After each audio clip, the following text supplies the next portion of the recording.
Hello everyone, welcome to active rankers. और अभी हम जा रहे हैं कंपाइलर का यूनिट 3 करने। जो जो इम्पोर्टेंट न्यूमेरिकल्स थ्योरीज जो पीवाईक्यूज़ में आ चुकी है बस वही करेंगे। पहला हमारा सिंटेक्स डायरेक्टेड ट्रांसलेशन या सिंटेक्स ट्री ट्रांसलेशन जिसको कहते हैं। ये क्या होता है? एक तरीके का प्रोसेस होता है जिसमें हम क्या करते हैं, जो भी सिंटेक्स ट्री यानी कि जो पार्स ट्री होता है उसको एक इंटरमीडिएट या फाइनल कोड फॉर्मेट में कन्वर्ट करते हैं।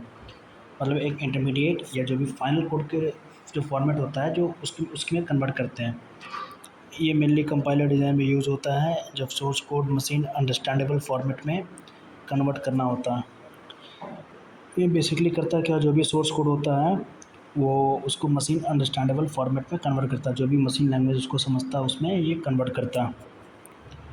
ये होता है जैसे कि control flow graph plus semantic rule equal to हमारा बनता है सिंटेक्स डायरेक्टेड ट्रांसलेशन। तो इसमें क्या क्या चीज़ें हैं? पहला सिंटेक्स ट्री जो होता है वो एक हायरार्किकल स्ट्रक्चर होती है, जो हम लोग पहले भी यूनिट में पढ़ चुके हैं टीएफएल में, चाहे यूनिट 2 में। ये एक हायरार्किकल स्ट्रक्चर होती है जो एक एक्सप्रेशन या स्टेटमेंट के सिंटैटिक स्ट्रक्चर को रिप्रेजेंट करती है। सिंटैटिक का मतलब सिंटैक्स स्ट्रक्चर को रिप्रेजेंट करती है। इसमें हम इंटरनल नोड को एक ऑपरेटर या नॉन टर्मिनल होता है एंड लीफ नोड्स ऑपरेंड्स होते हैं। सिंटैक्स ट्री भी देखेंगे आगे कैसे बनते हैं। सिंटेक्स डायरेक्ट ट्रांसलेशन होता क्या है? इसमें हर नोड के साथ कुछ ट्रांसलेशन रूल अटैच होते हैं। इसमें क्या होता है, जितने भी नोड्स होते हैं उसके साथ कुछ ना कुछ ट्रांसलेशन रूल को अटैच कर दिया जाता है इसमें। जैसे ही ट्री ट्रैवर्सल होता है, जब हम ट्री को ट्रैवर्स करते हैं तो ट्रांसलेशन रूल अप्लाई किए जाते तो ट्रांसलेशन रूल अप्लाई किए जाते हैं तो इंटरमीडिएट कोड, अच्छा जो भी ट्रांसलेशन रूल है वो इसलिए अप्लाई किए जाते हैं ताकि जो इंटरमीडिएट कोड है उसको जनरेट कर सकें हम। इसमें जैसे हम जो करते हैं पोस्ट ऑर्डर ट्रैवर्सल, सबसे पहले लेफ़्ट सब ट्री, फिर right sub tree and then root node तक हम पहुंचते हैं। प्रोसेस किया जाता है, वहाँ तक ट्रैवर्स करते हैं। ये ट्रैवर्सल सिंटैक्स ट्री का करेक्ट इवैल्यूएशन ऑर्डर इंश्योर करता है। अब semantic rule syntax directed definition और सिंटैक्स डायरेक्टेड ट्रांसलेशन स्कीम आता है। फिर सिंटैक्स डायरेक्टेड जिसको एसडीडी भी बोलते हैं वो दो तरह के होते हैं, एस एट्रीब्यूट और हमारा होता है इनहेरिटेड एट्रीब्यूट जिसको बोलते हैं। अब जैसे क्वेश्चन है यहाँ पे, construct parse tree for input expression 4 × 7 + 3 × 9 according to your syntax definition. मतलब सिंटैक्स एसडीडी के हिसाब से बनाना है इसको। तो हमारे पास एक ग्रामर दे दी गई है, ई से ई प्लस टी, फिर ई से है टी। इसको कैसे बनाएंगे? स्टेप 1 में जो भी होगा हमारा, जो कह रहे थे कि एक ट्रांसलेशन वैल्यू दी जाती है, वही ये वैल्यू है। इसमें क्या करते हैं, जैसे सबको अलग अलग लिख लिए और कुछ नहीं किया। जैसे ई प्लस टी है, हमने कुछ नहीं किया, ई डॉट वैल्यू लगाया, वैल्यू को वैल से लिखे, फिर ई डॉट वैल लिखे, फिर प्लस टी डॉट वैल लिखे। हम ये सारे में करते चले जाएंगे। जो नंबर वाला है ये एफ डॉट, देखो यहाँ पे एफ डॉट वैल तो लिखेंगे ही, इक्वल टू लिख देंगे नॉम डॉट लेक्सिकल, क्योंकि ये लेक्सिकल एनालिसिस का फेस है जिसमें टोकन जनरेट करते हैं। तो जो भी नम है हमारा उसमें वैल्यू नहीं लगाएंगे क्योंकि नम तो खुद में ही वैल्यू है। बाकी जो थे इन सब में हमने वैल्यू लगा दिया। ये समझ में, जिसको हम सिमेंटिक रूल कहते हैं, हम सिमेंटिक रूल यहाँ पे बना लिए हैं। अब हम एनोटेटेड पार्स ट्री बनाएंगे हम। वो कैसे बनता है? जैसे हमारे पास एक्सप्रेशन दी थी, मैं समझाता हूँ। हमें लाना है ये वाला, मतलब इसको इवेलुएट करना है। हमारे पास जैसे ई आ गया, ई से क्या क्या आएगा, ई प्लस टी आया। फिर ई से हम इस ई से क्या ले सकते हैं, टी ले सकते हैं। फिर ये वाला टी ले लिया ई से, फिर इस टी से क्या लिख सकते हैं, टी इंटू एफ ले सकते हैं, टी इंटू एफ ले सकते हैं। तो हमने यहाँ पे वही किया, ई लिया, ई से इधर ई लिया, ई से यहाँ पे प्लस और ई से यहाँ टी। फिर ई से हमने टी लिया, टी से जो फिर ग्रामर जो आई थी हमारी, जो टी थी, टी इंटू एफ थी। फिर इस टी की जगह पे हमने एफ़ लिया और एफ़ की जगह पे नम लिया। इस नम को हम 4 से रिप्लेस कर दिए। फिर एफ़ की जगह पे नम लिए, 7 से रिप्लेस कर दिए। फिर इधर टी लिए, टी इंटू एफ़ लिए, टी की जगह फिर एफ़ ले लिए, और फिर यहाँ पे एफ़ की जगह पे नम ले लिए और यहाँ पे एफ़ की जगह पे नम ले लिए। अब देखो जो क्वेश्चन था क्या कर रहा था, 4 × 7 + 3 × 9 यही लाना था। यहाँ पे लिखा हुआ 4 × 7 + 3 × 9। अब हम ट्रावर्सल जब करेंगे तो यहाँ पे देखेंगे 4 × 7 प्लस के बाद आ गया फिर 3 × 9, तो इसका जो आउटपुट आ गया ये आ गया 4 × 7। तो 4 × 7 कितना, 7 चौका 28 यहाँ पे आ गया, 28 प्लस अब 3 × 9 27 यहाँ पे आ गया। फिर जब इन सबको ऐड करेंगे तो यहाँ पे हमारा आ जाएगा सबसे टॉप पे 55, और ऐसे ही बनेगा, यही सॉल्यूशन होगा इसका। अब आता है difference concrete parse tree and abstract tree. Concrete tree क्या होता है, the detail construction of the parse tree representing everything in it is called concrete. मतलब पार्स ट्री, ऐसा पार्स ट्री बनाना जिसमें हर एक चीज़ को अच्छे से रिप्रेजेंट किया गया हो, जिसको उसी को हम कंक्रीट पार्स ट्री कहते हैं। एब्स्ट्रैक्ट ट्री में क्या होता है, जो भी हमारा जो if we use only terminals,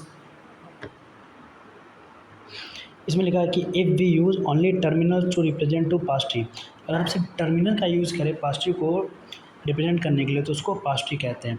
अब जैसे एग्जांपल है, मान लीजिए कि एक आउटपुट 2 + 3 है, तो हमने क्या लिया, पहले ई लेंगे, ई के बाद हम लेंगे जो भी हमारा ग्रामर दिया है ई + टी लिए, फिर टी से हम ई से टी लिए, फिर टी से हम एफ़ लिए, एफ़ से नम लिए, फिर 2 लिए, फिर 2 + 3 लिए। ये हम करते हैं, मतलब हर एक डिटेल यहाँ पे देखिए, हर एक डिटेल को शो किया गया है कंक्रीट पार्स ट्री में।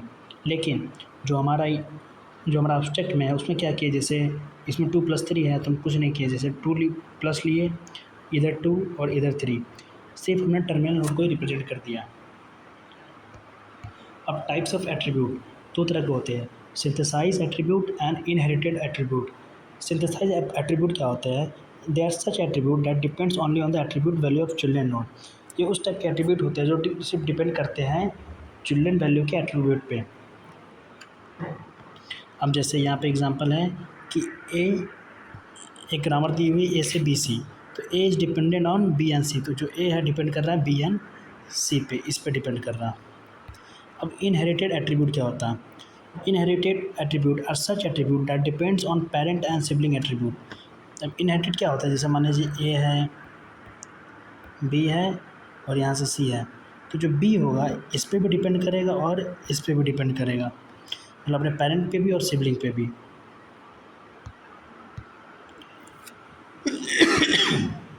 अब टाइप्स ऑफ एसटीटी मतलब सिंटेक्स डायरेक्टेड ट्रांसलेशन।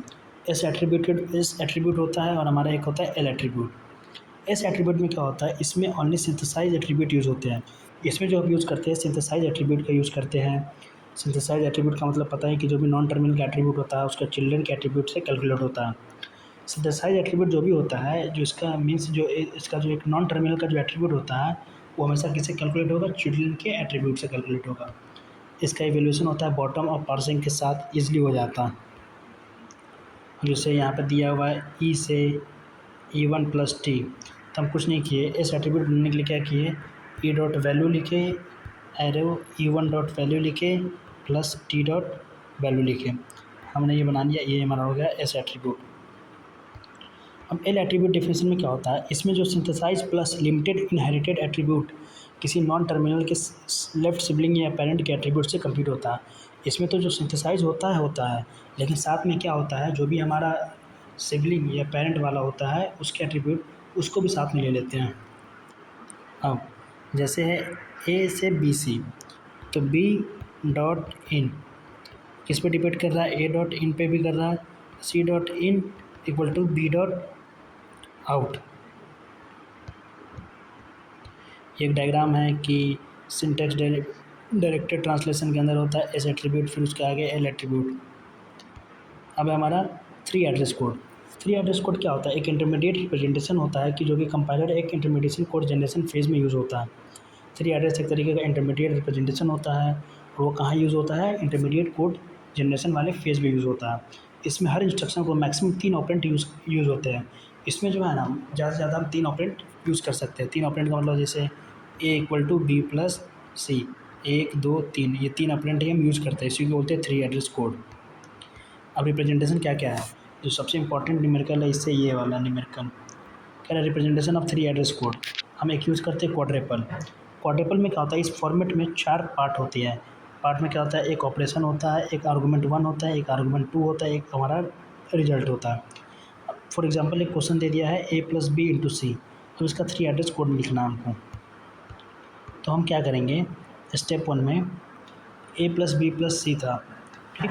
तो हमने क्या किया, किसी दो को ऐसे अलग कर लिया, चाहे b + c भी कर सकते थे। अब हम क्या करेंगे, T1 में हम डाल देंगे a + b, तो ये हमारा पूरा क्या होगा T1। अब हम T2 में क्या करेंगे, T2 में ऐड करेंगे T1 + c, T1 + c add कर दिए। अब इसका जो क्वाड्रपल बनेगा, इसका फॉर्मेट क्या था, पहले ऑपरेटर, फिर हमारा था आर्गूमेंट 1, फिर था हमारा आर्गूमेंट 2, फिर था हमारा रिजल्ट। ऑपरेटर कौन सा यूज़ हो रहा है पहले वाले में, यहाँ पे ऑपरेटर यूज़ हो रहा है प्लस, फिर हमारा ये हो गया आर्गूमेंट 1, ये हो गया आर्गूमेंट 2, आर्गूमेंट 1 हो गया a, आर्गूमेंट 2 हो गया b, और रिजल्ट कहाँ स्टोर है, T1 के अंदर। अब ऑपरेटर हमारा यहाँ पे ये सेकंड वाले के लिए प्लस, ये हमारा है आर्गूमेंट 1, T1 है हमारा आर्गूमेंट 1, c हमारा आर्गूमेंट 2, और हमारा जो भी स्टोर हो रहा है वो हो रहा है T2 में। ये हो गया हमारा क्वाड्रेपल का format, operator, argument 1, argument 2, result. अब ट्रिपल में क्या करते हैं, बस इस जो ये हमारा रिजल्ट है इसको हटा देते हैं और इसके आगे हम लगा देते हैं इंडेक्स। बता रहे आगे कैसे।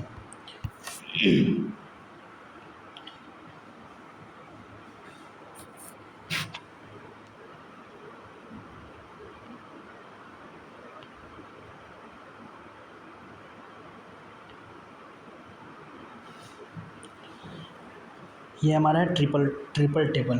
ट्रिपल कैसे बनाते हैं, ट्रिपल में पहले इंडेक्स लिखते हैं, फिर ऑपरेटर लिखते हैं, फिर आर्गूमेंट 1, आर्गूमेंट 2। अब रिजल्ट नहीं है इसमें, तो इसमें क्या किया है, जो भी हमारा ऑपरेशन था ये a + b + c, अब हम एक इंडेक्स लिए 0, 0 के अंदर किसको स्टोर कर दिए, a, b। इसका मतलब होता है ये है a + b, इसको ऐसे रिप्रेजेंट करते हैं और 1 वाले इंडेक्स में क्या स्टोर कर दिए, प्लस स्टोर किए। उसके बाद हम किए 0 को, फिर किए c को, क्योंकि 0 में ये पूरी वैल्यू a + b है इसीलिए हम 0 किए, c किए, तो हमारा हो जाएगा a + b + c, तो वही किए। उसके बाद हम लोग यहाँ पे आ गए, फाइनल जो ट्रिपल टेबल बना, इंडेक्स लिखे, ऑपरेटर लिखे, आर्गूमेंट लिखे, आर्गूमेंट 2 लिखे। इंडेक्स 0 है, ऑपरेटर प्लस यूज़ हो रहा है, आर्गूमेंट a यूज़ हो रहा है, आर्गूमेंट b हो रहा है, तो ये हमारा हो गया ऐसे 0 a + b, मतलब a + b कहाँ स्टोर हो गया 0 में। फिर दूसरा जब लिए 1, ये वाला 1 वाला इंडेक्स लिए, ऑपरेटर है प्लस, और पहले 0 + c। अब 0 के अंदर क्या स्टोर है, a + b, तो इसको लिख सकते हैं a + b + c, तो इसके अंदर ही सारा हमारा स्टोर हो गया। अब इनडायरेक्ट ट्रिपल में क्या करते हैं, इनडायरेक्ट ट्रिपल में बनाने के लिए हमको एक ये वाला टेबल तो बनाना ही पड़ेगा, साथ में जो हम बता रहे हैं क्या करना होगा, और यहाँ पे इस फॉर्मेट में हम जैसे एक पॉइंटेड टेबल बनाएंगे। पॉइंटेड टेबल बनाएंगे तो ऐसे जैसे लिखते थे, 0 के अंदर प्लस था ना, प्लस हम a b लिख दिए, ठीक। 1 के अंदर लिख दिए हम प्लस 0, और 0 के साथ हम लिख दिए c, 0 के साथ c लिख दिए। तो इसको जो लिखने का तरीका है इनडायरेक्ट ट्रिपल में, वो हम ऐसे लिखते हैं,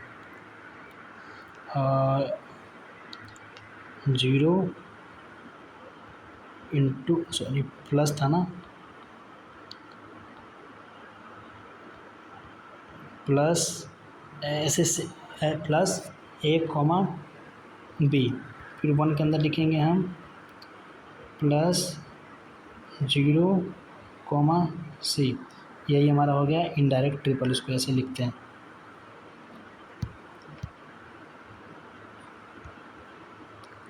देखिए ऐसे पॉइंट टू इंडेक्स है, ऐसे बना लिए। Point two instruction P0 P1 में लिए, देखो ऐसे बना लिए, T0 के अंदर ये स्टोर कर लिए। एक तरीके से 0 है, ये 1 है, ये यहाँ पे 0 लिख देंगे, बस सॉल्व, कुछ नहीं है। अब हमारा आता है बैक पैचिंग। बैक पैचिंग क्या होता है, एक तरह का टेक्निक होता है जो कोड जनरेशन फेज में यूज़ होती है। जब हमें jump instructions like go to का टारगेट एड्रेस बाद में पता चलता है, जैसे जो गो टू एड्रेस यूज़ करते हैं, अभी आगे न्यूमेरिकल देखेंगे तो समझ में आएगा, उसका जो एड्रेस हमको बाद में पता चलता है तब हम बैक पैचिंग का यूज़ करते हैं।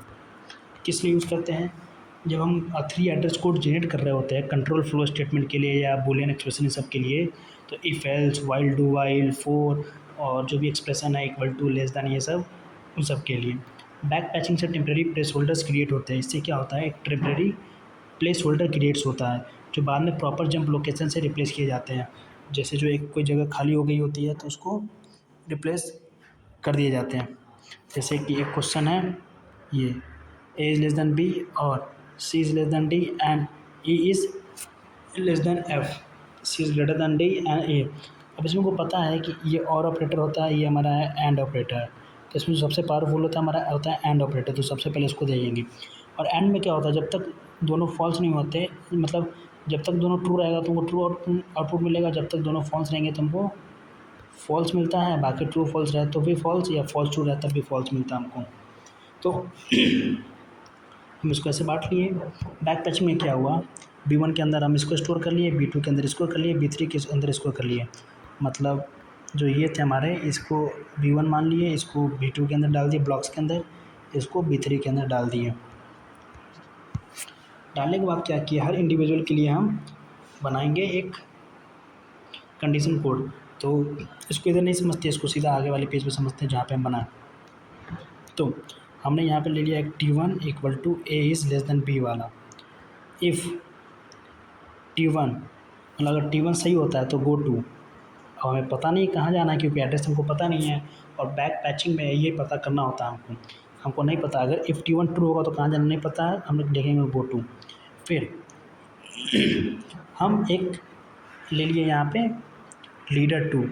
लीडर 1 यहाँ पे इसलिए नहीं लिए क्योंकि अब लीडर क्या होता है, जब भी हम back patching address code generate करते हैं किसी ब्लॉक से या कुछ भी, तो हम उसमें लीडर चुनते हैं, लीडर के अकॉर्डिंग ही हम इसको सॉल्व करते हैं।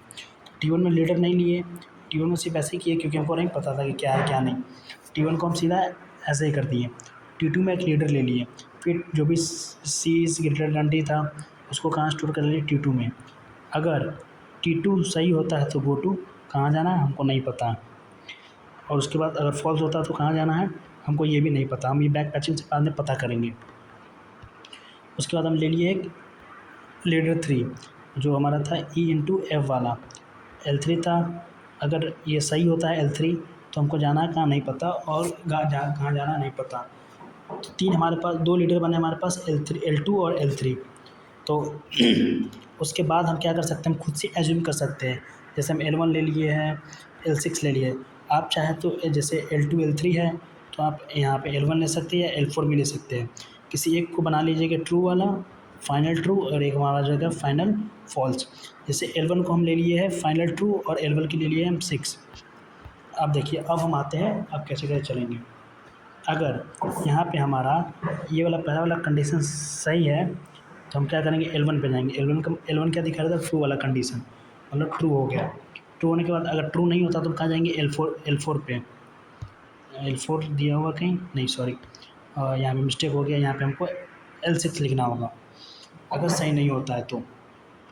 फिर L2 में जाएंगे, L2 में अगर L2 सही हो गया, C इज़ लेस दैन 3, तो हम किसको चेक करेंगे, L3 पे, क्योंकि L3 को चेक करेंगे क्योंकि पता है एंड में दोनों ट्रू होगा तभी हमको ट्रू मिलेगा, तो उसी चीज़ को हम चेक करेंगे।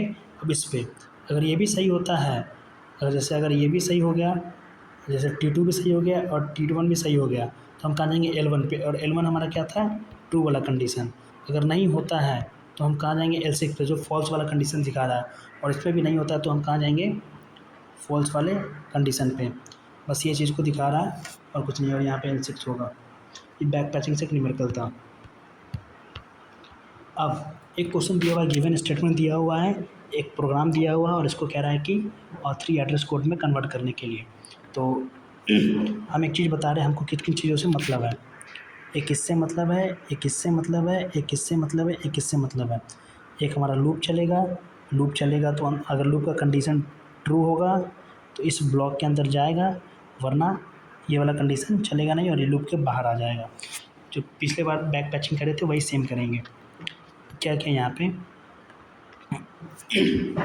जैसे while A is less than B, तो हम क्या किए, एक लीडर ले लिए खुद से L1 ले लिए, फिर T1 के अंदर ये हम वैल्यू स्टोर करा दिए। अगर T1 ट्रू होता है तो गो टू, मान लीजिए स्टार्टिंग में हमको कुछ नहीं पता है और एंडिंग में भी हमको कुछ नहीं पता, ये पूरी जगह खाली है। दूसरा स्टेप में लेंगे C is less than D and X equal to, अगर ये वाला C लेस दैन D अगर कंडीशन ट्रू होता है तो हम ये वाला जो एक्सप्रेशन है इसको इवैल्यूएट करेंगे, नहीं तो ये वाला एक्सप्रेशन करेंगे। तो हम एक और लीडर ले लिए L2, पहले वाले में L1 लिए थे, इसमें L2 ले लिए। अब T2 के अंदर हम डाल दिए हैं C लेस दैन D। अगर ये ट्रू होता है, T2 ट्रू होता है तो गो टू, हमको नहीं पता है कहाँ जाना है तो इसको जगह को खाली रखेंगे। अगर फॉल्स होता है तब भी नहीं पता है कहाँ जाना है तो इस जगह पे मतलब इसको भरेंगे नहीं, ये सब पूरा जगह खाली रहेगा।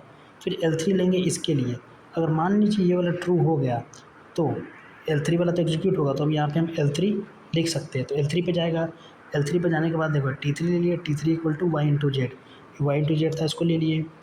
तो अब x के अंदर क्या आ गया T3, क्योंकि T3 के अंदर क्या है y इंटू जेड है, वो 3 एड स्क्वायर में कन्वर्ट करना था, कर दिए। अगर ये ट्रू हुआ तो सही है, मतलब ट्रू होता है या फॉल्स होता है, क्योंकि अगर जैसे ये ट्रू हुआ इसके बाद ये आया, अब ये इवेलुएट होगा, इवेलुएट होने के बाद कहाँ जाएगा, गो टू, हमको नहीं पता कि कहाँ जाएगा। हमारा आता है L4, अगर फॉल्स होता है केस तो हमारा है x equal to Y plus Z, तो T4 इक्वल टू क्या ले लिए y प्लस जेड, तो x इक्वल टू क्या हो गया, x इक्वल टू हो गया T4। तो x इक्वल टू T4 हो गया तो हमारे पास टोटल जो लीडर बने कौन कौन से बने, L1 L2 L3 L4। अब यहाँ पे दो लीडर खुद से लेंगे L5 और L6। L5 क्या लेंगे, जैसे कि मान लीजिए लूप चल रहा है तो उसमें बहुत सारे इटरेशन होंगे, तो जैसे मान लीजिए कोई एक इटरेशन ख़त्म हुआ तो दूसरे इटरेशन पर वापस जाने के लिए हम क्या करेंगे, यहाँ पे L5 में लिख देंगे गो टू 1, और L5 में क्या लिख देंगे, जो हमारा फॉल्स वाला कंडीशन होगा वो L6 में लिख देंगे। 4 बन गया, दो अपने से ले लिए, एक क्या करेगा जो लूप को फिर से चलाएगा। तो जैसे मान लीजिए कि अगर वाइल वाला लूप चलता है तो ठीक है, अगर चला, जैसे मान लीजिए कि ये चला, ये हमारा L1 था, ये हमारा L2 था, लीडर टूल था, ये L3 था, ये L4 था। अगर L1 ट्रू होता तो कहाँ जाएगा, L2 पे, तो वही चीज़ लिखे, अगर L1 यहाँ पे लिखे, अगर T1 मतलब ये जो L1 है, T1 अगर ट्रू हो तो कहाँ गया, L2 पे जाएगा। L2 कहाँ पे है, L2 है हमारा यहाँ पे जहाँ पे वो कैलकुलेशन हो रहा था। अगर L2 भी ट्रू होता है, अगर मतलब ये वाला कंडीशन अगर हमारा सही हो गया तो ये कहाँ जाएगा, L3 पे। L3 क्या था हमारा, ये था, ये वाला कंडीशन जो था, ये ट्रू पे ये वाला कंडीशन चलेगा, तो L3 पे ये वाला कंडीशन चल रहा है। ये वाला कंडीशन खत्म हुआ तो हम कहाँ जाएंगे, L6 पे, क्योंकि ख़त्म हो गया, हमको लूप से बाहर आना है तो हम L6 पे चले आए। L6 एक वाला हमारा या तो फॉल्स होगा, नहीं तो जो लूप को ब्रेक करता होगा वो वाला कंडीशन होगा, जो हम यहाँ पे जैसे L5 या L6 लिए थे। L5 हमारा था, L5 था जो गो टू 1 कर रहा था, और L6 था, अब कुछ भी ले सकते हैं, जैसे कि हम यहाँ पे L6 ले लिए थे, आप कुछ भी ले सकते हैं। तो उसके बाद L6 पे हम टर्मिनेटर करें तो यहाँ पे L6 लिख दिए, ट्रू हुआ तो L2 पे चले गया, अगर ये ट्रू हुआ तो L3 पे चले गया, नहीं तो फॉल्स हुआ तो कहाँ जाएंगे, L4 पे। L4 क्या था, ये वाला था, अगर अगर ये कंडीशन ट्रू होता है तो ये वाला इवैल्यूएट होगा, अगर फॉल्स होगा तो ये वाला, ट्रू में ये वाला और फॉल्स में ये वाला एक्सप्रेशन चलेगा। तो अगर ट्रू हुआ तो कहाँ जाएंगे, L3 पे जाएंगे, इस वाले पे जो इसको एग्जीक्यूट कर रहा था। अगर फॉल्स हुआ तो कहाँ जाएंगे, L4 पे, इस वाले पे, तो इसको एग्जीक्यूट करेगा। मान लीजिए L3 सही हो गया, एग्जीक्यूट हो गया, तो L6 पे चला गया। L6 हमारा है जो एग्जिट करता है, और L4 अगर हमारा अगर एग्जीक्यूट हो गया तो ये भी कहाँ जाएगा, गो टू जो हम लिए थे L6, वहाँ चला जाएगा। बहुत ही सिंपल है, और यूनिट 3 यहाँ पे ख़त्म होती है, और इसमें कुछ नहीं है, कोई न्यूमेरिकल नहीं है, और यहीं पे ख़त्म होता है। एक है वो postfix, infix to postfix conversion, वो 2 मार्क्स में आते हैं। अब जैसे मान लीजिए लिखा हुआ है A+B, इसको पोस्ट फिक्स में करना तो सिंपली लिख सकते हैं A+B। अब यहीं पे ऐसे आ जाए A+B C+D, तो A+B लिखे हुए है, C+D, तो यहाँ पे ऐसे मान लीजिए C D प्लस लिख देंगे। फिर जब इन दोनों का करेंगे तो AB प्लस तो है ही ऑलरेडी, फिर हमारा ये CD प्लस है ही, फिर एक और प्लस आ जाएगा ऐसे, नहीं तो फिर ABCD प्लस प्लस प्लस